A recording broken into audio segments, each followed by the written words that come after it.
Hello बच्चों, let's see this question. Which one of the following is not correct about universal gas constant R? Universal gas constant R के बारे में यहाँ पर कौन सा करेक्ट स्टेटमेंट नहीं कहेंगे, वैल्यू कहेंगे. बेसिकली जो तीन आपके पास ऑप्शंस है वो आपके पास आर के अलग अलग वैल्यूज को अलग अलग यूनिट्स में एक्सप्रेस किया गया है और पूछा जा रहा है कि कौन सा करेक्ट नहीं है.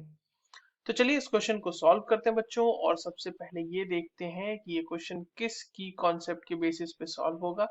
तो देखो, सवाल आपके पास यूनिवर्सल गैस कांस्टेंट के बारे में है, तो इसके बारे में ही हमें पता होना चाहिए बेसिकली कि यूनिवर्सल गैस कांस्टेंट क्या होता है, उसकी जो वैल्यूज है वो अलग अलग यूनिट्स में हम लोग कैसे एक्सप्रेस करते हैं. ठीक है. अब देखिए, नॉर्मली अगर मैं समझूं, इसको समझाऊं आपको, तो अगर आइडियल गैस है आपके पास P V is equals to N R T, right. तो आर को यहां पर से हम क्या लिख सकते हैं बच्चों? आर को हम लिख सकते हैं P V upon N T. और देखो, यही जो है ना, इसके यूनिट्स का बेसिस प्रोवाइड करेंगे. अब जैसे मान लो आपने प्रेशर ले लिया एटीएम में, वॉल्यूम लीटर में ले लिया, मोल तो ऑब्वियसली एन तो मोल में ही होगा, और टेम्परेचर अगर आपने केल्विन में ले लिया, तो क्या हो जाएगी उसकी वैल्यू आर की? लीटर एटीएम पर केल्विन पर मोल. तो उसी तरह से हमें आर की अलग अलग यूनिट्स में वैल्यूज को देखना है. तो चलिए देख लेते हैं वैल्यूज ऑफ आर को.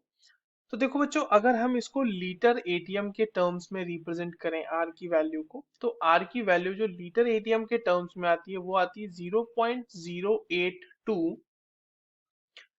लीटर एटीएम पर केल्विन पर मोल. एक वैल्यू तो इसकी ये हो गई.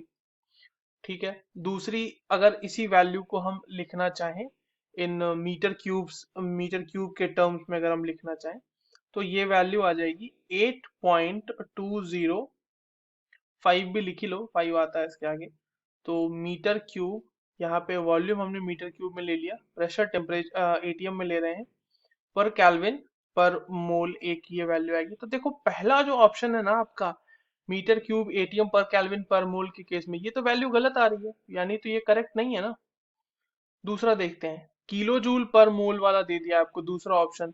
तो जूल पर केल्विन पर मोल में अगर हम देखें तो वो वैल्यू 8.31 8.31 जूल पर केल्विन पर मोल आएगा. अब देखो, ये भी मिलाओ तो ये 8.314 होता है, एक्चुअली 4 भी लिख लेते हैं. तो ये किलो जूल में दे दिया, तो किलो जूल में तो यहाँ पर गड़बड़ होगी ना.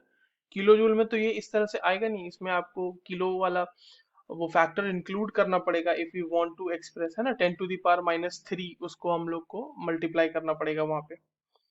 Okay, right. तो ये भी दूसरा वाला भी हमारा ऑप्शन गलत हो रहा है. तीसरा ऑप्शन कह रहा है किलो कैलोरी. तो चलिए इसको भी देख लेते हैं. अगर हम बात करें कैलोरीज की सिर्फ, तो ये आएगी 1.98 कैलोरीज पर केल्विन पर मोल. और अगर इसको हम लोग किलो कैलोरी में लिखना चाहें तो ये आ जाता है बच्चों 1.98 इंटू 10⁻³ किलो कैलोरी पर केल्विन पर मोल. तो ये तीसरा वाला भी जो है हमारा ऑप्शन, ये गलत हो रहा है, राइट. तो नॉट करेक्ट पूछा गया था हमसे, तो एक्चुअल में तो सारे के सारे ही गलत हैं. So the correct answer for this given question will be option 4, all of these. I hope you understood this well. All the very best.